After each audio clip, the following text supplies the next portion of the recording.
দক্ষিণ কোরিয়ার রাষ্ট্রপতি লি জে-মিয়ং আগামী ২৩শে আগস্ট থেকে ২ দিনের জাপান সফরে যাচ্ছেন। এই সফরে তিনি জাপানের প্রধানমন্ত্রী ইশিবার সাথে একটি শীর্ষ বৈঠকে মিলিত হবেন। উভয় নেতা দ্বিপাক্ষিক সম্পর্ক, অর্থনৈতিক সহযোগিতা এবং জনগণের পারস্পরিক আদান-প্রদান বৃদ্ধির উপর জোর দেবেন। এটি রাষ্ট্রপতি লি এর দায়িত্ব গ্রহণের পর তার প্রথম জাপান সফর। ওয়ালটন এখন দেশের সীমানা পেরিয়ে পৌঁছে গিয়েছে ৫০টিরও বেশি দেশে।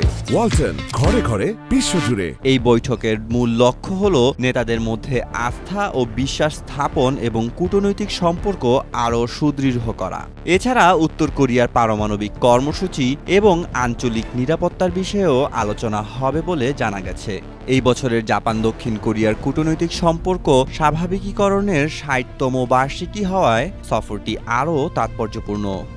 মেহেদী মাসুদ, জনকণ্ঠ।